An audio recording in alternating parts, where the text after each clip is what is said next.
നമുക്ക് ഒന്നിച്ചു നിന്ന് ദുരിതത്തിൽ ദുഃഖത്തിൽ കഴിയുന്ന നമ്മുടെ സഹോദരങ്ങളെ കൈപിടിച്ച് പുതിയൊരു ജീവിതത്തിലേക്ക് കൊണ്ടുപോകാൻ കഴിയണം. പുനരധിവാസം എന്ന് പറയുമ്പോൾ അങ്ങനെ കൂടിയാണ്. ഒരു വീടൊരുക്കുന്നത് മാത്രമല്ല, അവരുടെ സാമ്പത്തികവും സാമൂഹികവുമായുള്ള അതിജീവനത്തിന് നമ്മൾ കൂടെ നിൽക്കേണ്ടതുണ്ട്.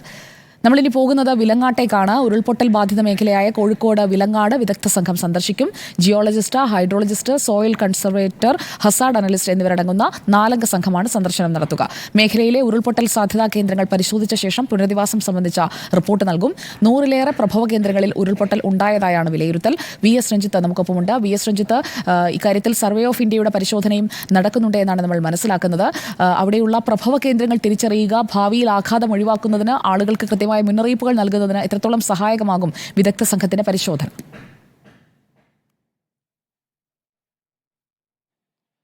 സുജിയ, ആഘാത പഠനവും പുനരധിവാസവുമാണ് ഇപ്പോൾ വിദഗ്ധ സംഘത്തിന്റെ സന്ദർശനത്തിന്റെ പ്രധാനപ്പെട്ട ഉദ്ദേശമെന്ന് പറയുന്നത്. ആഘാത പഠനം എന്നുദ്ദേശിച്ചത് ഇനി അവിടെ ഉരുൾപൊട്ടൽ സാധ്യതയുണ്ടോ, ആ മേഖലയിൽ ജനവാസം സാധ്യമാണോ എന്നുള്ളത് പഠിക്കുക. അതോടൊപ്പം തന്നെ ഇവരെ ഏത് ഭാഗത്തേക്ക് പുനരധിവസിപ്പിക്കാൻ സാധിക്കും, ഈ പുനരധിവസിപ്പിക്കുന്ന ഭാഗത്ത് ഈ തരത്തിലുള്ള ഏതെങ്കിലും വെല്ലുവിളികളുണ്ടോ, ഉരുൾപൊട്ടൽ സാധ്യതയുണ്ടോ എന്നുള്ളതൊക്കെ പരിശോധിക്കാൻ കൂടിയായിട്ടാണ് ഇന്ന് ഒരു വിദഗ്ധ സംഘം അങ്ങോട്ട് സന്ദർശനം നടത്തുന്നത്. അവർ കളക്ടറേറ്റിൽ നിന്ന് വിലങ്ങാട്ടേക്ക് പുറപ്പെട്ടു കഴിഞ്ഞു. ഒരു 70 കിലോമീറ്റർ ദൂരമുണ്ട്. ഏകദേശം ഉച്ചയോടുകൂടി അവരവിടെ എത്തിച്ചു വരും. ഇന്ന് വൈകിട്ടോടുകൂടി ഇതിൻ്റെ റിപ്പോർട്ട് തയ്യാറാക്കപ്പെടും. 12 വീടുകളാണ് പൂർണ്ണമായും ഈ ഉരുൾപൊട്ടലിൽ, വിലങ്ങാട്ടെ ഉരുൾപൊട്ടലിൽ ഒലിച്ചു പോയിട്ടുള്ളത്. 112 വീടുകൾക്കാണ് ഭാഗികമായിട്ടൊക്കെ നാശനഷ്ടങ്ങൾ ഉണ്ടായിട്ടുള്ളത്. ഏകദേശം 11 കോടിയുടെ കൃഷിനാശം സംഭവിച്ചിട്ടുണ്ട്. അവിടെ ശേഖരിച്ചു വെച്ച തേനുകൾ നശിച്ചു പോയിട്ടുണ്ട്. KSEBയുടേതായിട്ട് 6 കോടിയുടെ നഷ്ടം കണക്കാക്കുന്നുണ്ട്. നമ്മൾ നാശനഷ്ടങ്ങളുടെ കണക്കെടുത്താൽ ഭീതിതമായ സാഹചര്യമാണ് വിലങ്ങാട്ടുള്ളത്. അവിടുത്തെ പുനരധിവാസവും വയനാട്ടിനൊപ്പം തന്നെ പൂർത്തിയാക്കേണ്ടതാണ്. വയനാട്ടിലെ പോലെ വലിയ കാഷ്വാലിറ്റികൾ ഉണ്ടായില്ല, മരണം ഉണ്ടായില്ല എന്നുള്ള ഒരു ഭാഗ്യം ഒഴിച്ചു നിർത്തിയാൽ വലിയ ദൗർഭാഗ്യമാണ് വിലങ്ങാട്ട് ജനങ്ങൾക്കുണ്ടായിരിക്കുന്നത്. അതിൻ്റെ ആഘാത പഠനം നടത്തി പുനരധിവാസം ഏറ്റവും വേഗത്തിൽ സാധ്യമാക്കേണ്ടതുണ്ട്. ഇപ്പോൾ ചില സ്കൂളുകളിലായിട്ടാണ് വിലങ്ങാട്ട് ജനങ്ങൾ കഴിയുന്നത്. സ്കൂളുകൾ തുറന്ന് പ്രവർത്തിക്കണം എന്നുള്ളത് കൊണ്ട് അവരുടെ പുനരധിവാസ ക്യാമ്പ് പാരിഷ് ഹാളിലേക്ക് മാറ്റാൻ വേണ്ടി തീരുമാനിച്ചിട്ടുണ്ട്. ആ പാരിഷ് ഹാളിലേക്ക് അവിടുത്തെ ജനങ്ങളെ മാറ്റിക്കഴിഞ്ഞാൽ ഇപ്പോൾ പുനരധിവാസ ക്യാമ്പുകൾ പ്രവർത്തിക്കുന്ന സ്കൂളുകൾ തുറന്ന് പ്രവർത്തിക്കാൻ സാധിക്കും. ഇനി അവരെ വേറെ വാടക വീടുകൾ കണ്ടെത്തി, വയനാട്ടിലെ പോലെ തന്നെ വാടക വീടുകൾ കണ്ടെത്തി മാറ്റിപ്പാർപ്പിക്കേണ്ടതുണ്ട്. അതോടൊപ്പം തന്നെ ഇവർക്ക് വീടുകൾ നിർമ്മിച്ചു നൽകേണ്ടതുണ്ട്. ഈ ഭാഗികമായി തകർന്നുപോയ വീടുകൾ 112 എണ്ണമാണ്. പക്ഷെ അത് പുനർനിർമ്മിച്ചാൽ അവിടെ ഇനി വാസയോഗ്യമാണോ എന്ന് കണ്ടെത്തണം. കാരണം ഇനിയും ഉരുൾപൊട്ടൽ സാധ്യത ആ മേഖലയിലുണ്ടെങ്കിൽ ആ വീടുകളിൽ ഇനി അവർക്ക് താമസിക്കാൻ പറ്റില്ല. മാത്രമല്ല അങ്ങോട്ടുള്ള രഞ്ജിത്ത്, നമ്മൾ ആ ദൃശ്യങ്ങൾ ഒന്ന് പ്രേക്ഷകർക്ക് കാണിച്ചു കൊടുക്കുകയാണ്. രഞ്ജിത്ത്, അതിനായി ഞാനൊന്ന് ഇടപെടുകയാണ്. ഇപ്പോൾ ഡ്രോൺ ഉപയോഗിച്ചുകൊണ്ടുള്ള പരിശോധന, അതായത് അവിടുത്തെ ആഘാതം എത്രയാണ് എന്ന് കണ്ടെത്തുന്നതിനായിട്ടുള്ള ഒരു ടീമിനെ ഈ വിദഗ്ധ സംഘത്തിനൊപ്പം തന്നെ അവർ കൂട്ടിയിട്ടുണ്ട്. നേരത്തെ വയനാട്ടിൽ പരിശോധന നടത്തിയ അതേ സംഘം തന്നെയാണ്, സർവേ ഓഫ് ഇന്ത്യയുടെ ഭാഗമായി പരിശോധന നടത്തിയ അതേ സംഘം തന്നെയാണ് വിലങ്ങാട്ടേക്ക് എത്തുന്നത്. അവർ നൽകിയ ദൃശ്യങ്ങളാണ് നമ്മളിപ്പോൾ പ്രേക്ഷകരിലേക്ക് എത്തിച്ചുകൊണ്ടിരിക്കുന്നത്.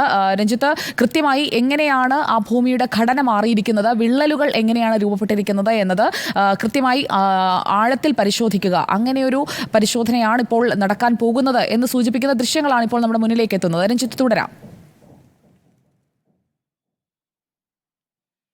തീർച്ചയായിട്ടും ഇപ്പോൾ പോകുന്ന പഠന സംഘത്തിൽ ജിയോളജിസ്റ്റുകളുണ്ട്, ഹൈഡ്രോളജിസ്റ്റുകളുണ്ട്, പരിസ്ഥിതി ശാസ്ത്രജ്ഞന്മാരുണ്ട്. അങ്ങനെ വിദഗ്ധമായി തന്നെ ആ മേഖലയെക്കുറിച്ച് പഠിക്കാൻ ആവശ്യമായിട്ടുള്ള ഒരു സംഘമാണ് ഇപ്പോൾ അങ്ങോട്ട് പോയിക്കൊണ്ടിരിക്കുന്നത്. അവരെ സംബന്ധിച്ച് പ്രധാനപ്പെട്ട പഠനം എന്ന് പറയുന്നത് ഇനി ആ മേഖലയിൽ ഇത്തരത്തിലുള്ള ഉരുൾപൊട്ടലടക്കമുള്ള പ്രകൃതിക്ഷോഭങ്ങളുടെ സാധ്യതകളുണ്ടോ എന്ന് പരിശോധിക്കുകയാണ്. കാരണം അവിടെ 12 വീടുകൾ പൂർണ്ണമായി ഒലിച്ചുപോയി എന്ന് പറയുമ്പോൾ 112-ലധികം വീടുകൾ അവിടെ ഭാഗികമായി തകർന്നതുണ്ട്. ആ ഭാഗികമായി തകർന്ന വീടുകൾ പുനർനിർമ്മിച്ചുകൊണ്ട് അവിടെ വീണ്ടും ഒരു വാസസ്ഥലമാക്കി ആവാസ വ്യവസ്ഥ രൂപപ്പെടുത്തിയെടുക്കാൻ സാധിക്കുമോ എന്ന് ജില്ലാ ഭരണകൂടം ആലോചിക്കുന്നുണ്ട്. അങ്ങനെ ആ ഭാഗികമായി തകർന്ന വീടുകൾ പുനരുപയോഗിക്കണമെങ്കിൽ അവിടെ ഇത്തരത്തിലുള്ള പരിസ്ഥിതി പ്രശ്നങ്ങൾ ഇനി ഉണ്ടാവില്ല എന്ന് ഉറപ്പുവരുത്തണം. അങ്ങനെ ഉറപ്പുവരുത്താനുള്ളൊരു പഠന സംഘമാണ് ഇപ്പോൾ അങ്ങോട്ട് പുറപ്പെട്ടിട്ടുള്ളത്. സ്വാഭാവികമായിട്ടും അങ്ങനെ അവിടെ ഉരുൾപൊട്ടൽ സാധ്യത ഇനിയുണ്ടെങ്കിൽ, അവിടെ ഭൂമിയിൽ വലിയ ക്രാക്കുകൾ, വിള്ളലുകൾ രൂപപ്പെട്ടിട്ടുണ്ടെങ്കിൽ അവിടെ ഈ 112 വീടുകൾ ഭാഗികമായി തകർന്നതാണെങ്കിൽ കൂടി അവിടെ വാസയോഗ്യമാകില്ല. അപ്പോൾ വയനാട്ടിലെ പോലെ തന്നെ ബൃഹത്തായ ഒരു പുനരധിവാസ പദ്ധതി വിലങ്ങാട്ട ജനങ്ങൾക്കും വേണ്ടിവരും. ഈ വയനാടിൻ്റെ മറ്റൊരു ഭാഗമാണ് വിലങ്ങാട്. വയനാടിൻ്റെ എതിർദിശയിലുള്ള മറ്റൊരു ഭാഗമാണ് വിലങ്ങാട്. സ്വാഭാവികമായിട്ടും ഈ പാരിസ്ഥിതിക ആഘാതവും ഭൗമ അന്തരീക്ഷത്തിലുണ്ടായിട്ടുള്ള മണ്ണിലുണ്ടായിട്ടുള്ള ആഘാതവും ഒക്കെ വിലങ്ങാട്ടും ഗുരുതരം തന്നെയാണ്. അതുകൊണ്ടൊരു വിശദമായ പഠനം, സമഗ്രമായ പഠനത്തിന് ശേഷം മാത്രമേ ഇനി വിലങ്ങാട്ട് ഒരു പുനരധിവാസം അതേ പ്രദേശത്ത്, ഉരുൾപൊട്ടലുണ്ടായ അതേ പ്രദേശത്ത് സാധ്യമാകുമോ എന്നുള്ളത് പഠിക്കാൻ സാധിക്കുകയുള്ളൂ. ഏതായാലും കാഷ്വാലിറ്റികൾ അധികം ഉണ്ടായിട്ടില്ല എങ്കിൽ കൂടി വിലങ്ങാട്ട് ജനങ്ങൾ ഇപ്പോൾ അനുഭവിക്കുന്നതും വലിയ ഒറ്റപ്പെടലാണ്. അവരും അനുഭവിച്ചത് വലിയ ദുരന്തമാണ്. ആ ദുരന്തമുഖത്ത് നിന്ന് അവരെ കൈപിടിച്ചുയർത്താനുള്ള ഉത്തരവാദിത്വം ജില്ലാ ഭരണകൂടത്തിനും സംസ്ഥാന സർക്കാരിനുമുണ്ട്.